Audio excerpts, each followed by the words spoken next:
Om Sai Ram, Shri Sai Satcharita, chapter 10. In this chapter, we will cover the following topics: Sai Baba's mode of life, his sleeping plank, his stay in Shirdi, his teachings, his humility, Nanavali, the easiest path. Remember him, Sai Baba, always with love, for he was ever engrossed in doing good to all and always abided in his self. To remember him only is to solve the riddle of life and death. This is the best and easiest sadhanas as it involves no expenditure.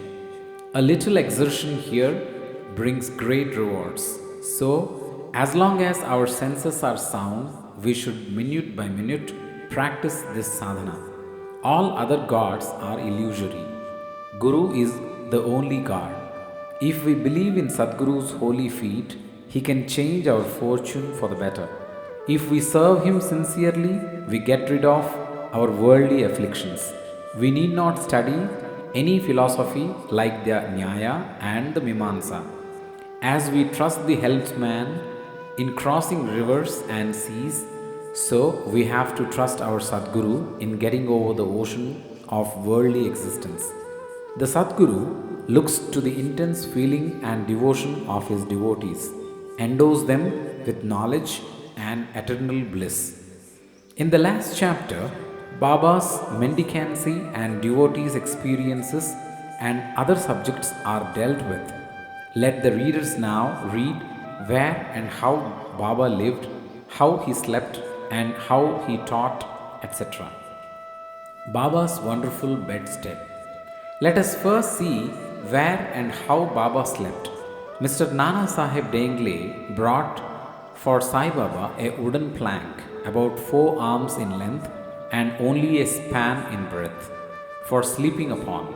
Instead of keeping the plank on the floor and then sleeping on it, Baba tied it like a swing to the rafters of the masjid with old shreds or rags and commenced to sleep upon it. The rags were so thin and worn out that it was a wonder how they could bear or support the weight of the plank itself, let alone the weight of Baba. But somehow or other, it was Baba's sheer Leela that the worn out rags did sustain the plank, along with the weight of Baba on it. On the 4 corners of the plank, Baba lighted penatis, earthen lamps, one at each corner, and kept them burning the whole night. It was a sight for the gods to see Baba sitting or sleeping on this plank. It was a wonder to all how Baba got up and down the plank. Out of the curiosity, many observers kept watching the process of mounting and dismounting, but none succeeded. As crowds began to swell so as to detect this wonderful feat, Baba one day broke the plank into pieces and threw it away. Baba had all the 8 Mahasiddhis, powers, at his command. He neither practiced nor craved for them.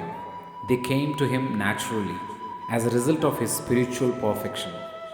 Manifestation of Brahma. Though Sai Baba looked like a man, 3 cubits and half in length, still he dwelt in the hearts of all. Inwardly, he was unattached and indifferent, but outwardly, he longed for mass welfare. Though inwardly an abode of peace, he looked outwardly restless. Inwardly, he had the state of Brahma. Outwardly, he seemed engrossed in the world. Sometimes he looked on all with affection, and at times he threw stones at them. Sometimes he scolded them, while at times he embraced them and was calm, composed, tolerant, and well balanced. He always abided and was engrossed in the self, and was well disposed towards his bhaktas. He always sat on one asan and never travelled. His sadka was a small stick which he always carried in his hand. He was calm and thought free. He never cared for wealth and fame, and lived on alms. Such a life he led. He always uttered Allah Malik, God is the real owner. Entire and unbroken was his love for bhaktas. He was the mine or storehouse for self knowledge and full of divine bliss. Such was the divine form of Sai Baba, boundless, endless, and undifferentiated. One principle which envelopes the whole universe, from a stone to Brahma, incarnated in Sai Baba. The really meritorious and fortunate people got this treasure grove in their hands, while those people who, not knowing the real worth of Sai Baba, took him to be a mere human being, were indeed unfortunate. His stay in Shirdi and probable birth date. None knew or knows the parents and the exact date of birth of Sai Baba, but it can be approximately determined by his stay in Shirdi. Baba first came to Shirdi when he was a young lad of 16 and stayed there for 3 years. Then, all of a sudden, he disappeared for some time. After some time, he reappeared in the Nizam state near Aurangabad and again came to Shirdi with the marriage party of Chand Patil when he was about 20 years old. Hence, he stayed in Shirdi for an unbroken period of 60 years, after which Baba took his Mahasamadhi in the year 1918. From this, we can say that the year of Baba's birth is approximately 1838 AD. Baba's mission and advice. Saint Ramdas flourished in the 17th century and fulfilled to a great extent his mission of protecting cows and Brahmins against the Yavanas, Mohammedans. But within 2 centuries after him, the split between the two communities, that is, Hindus and Mohammedans, widened up, and Sai Baba came to bridge that gulf. His constant advice to all was to this effect: Ram, the god of the Hindus, and the Rahim, the god of the Mohammedans, were one and the same. There was not the slightest difference between them. Then, why should their devotees fall out and quarrel among themselves? You ignorant folk, join hands and bring both the communities together. Act sanely, and thus you will gain your object of national unity. It is not good to dispute and argue. So, don't argue, don't emulate others. Always consider your interest and welfare. The Lord will protect you. Yoga, sacrifice, penance, and knowledge are the means to attain God. If you do not succeed in this by any means, in vain is your birth. If anybody does any evil unto you, do not retaliate. If you can do anything, do some good unto others.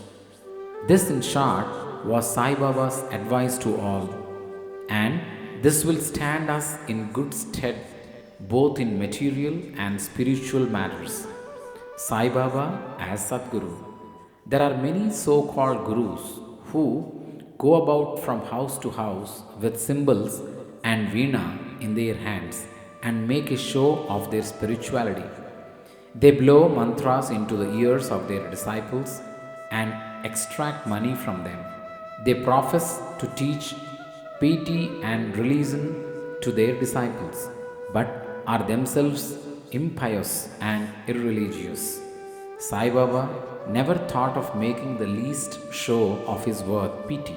He had no body consciousness, but he had great love for his disciples. There are two kinds of gurus: Niyat, appointed or fixed, and Aniyat, unappointed or general. The latter, by their advice, develop the good qualities in us, purify our hearts, and set us on the path of salvation. But contact with the former dispels our sense of dualities, sense of difference, and establishes us in unity by making us realize thou art that. There are various gurus imparting to us various kinds of worldly knowledge, but he who fixes us in our nature, that is self, and carries us beyond the ocean of worldly existence is the Sadguru. Sai Baba was such a Sadguru. His greatness is indescribable. If anybody went to take his darshan, he without being asked would give every detail of his past, present, and future. He saw divinity in all beings. Friends and foes were alike to him, disinterested and balanced.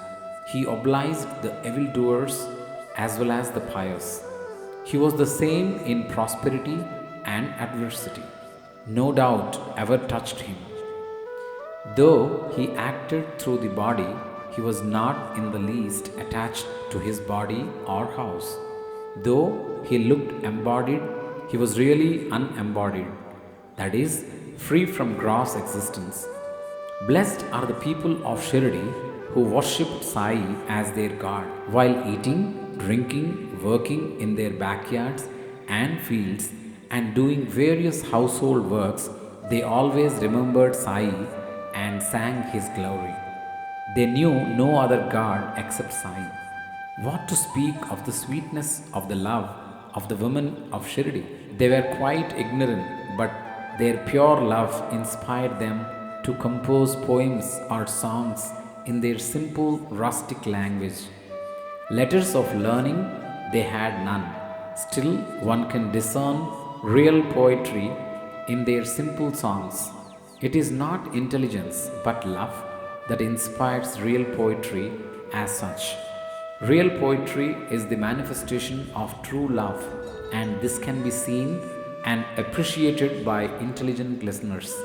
Collection of these folk songs is desirable, and by Baba's wish, some fortunate devotee may undertake the task of compiling and publishing these folk songs either in the Sai Leela magazine or separately in a book.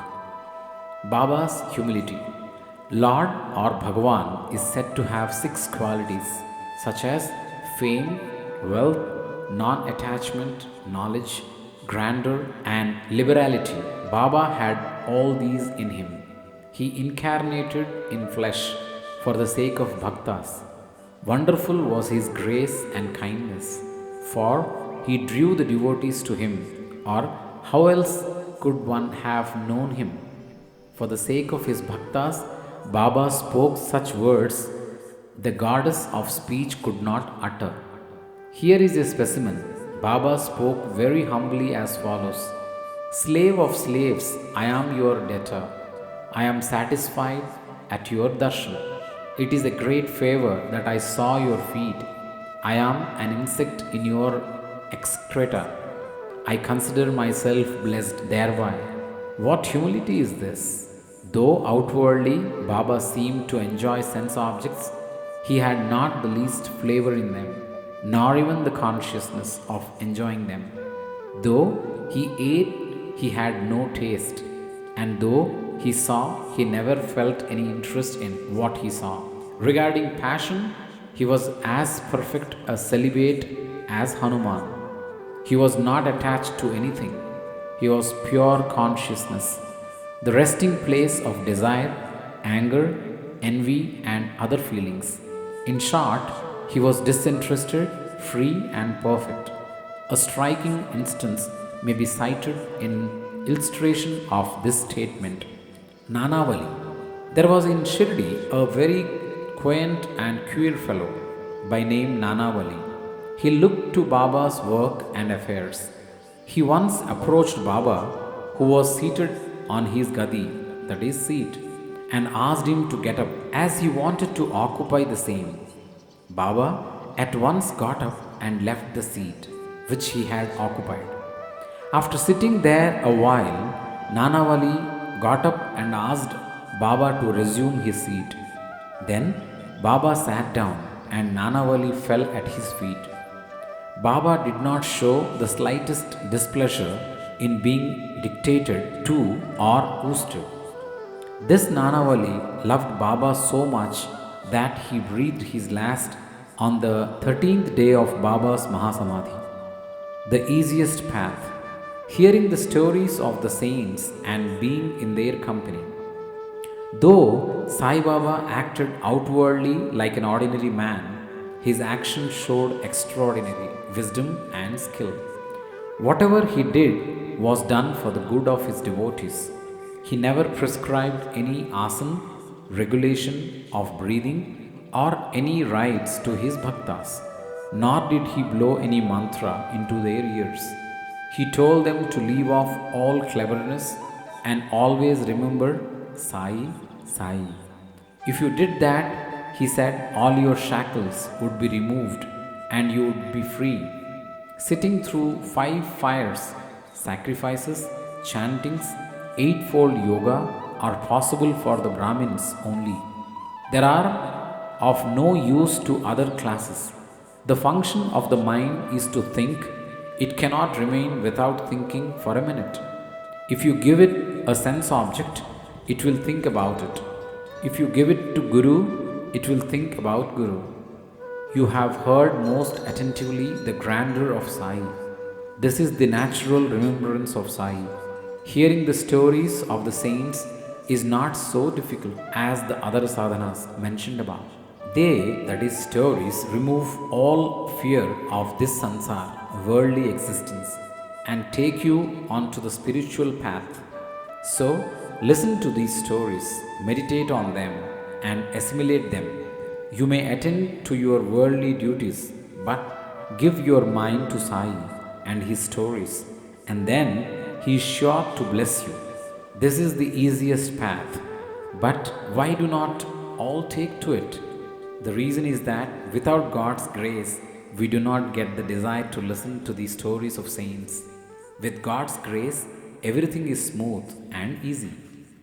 Hearing the stories of the saints is, in a way, keeping their company. The importance of the company of the saints is very great.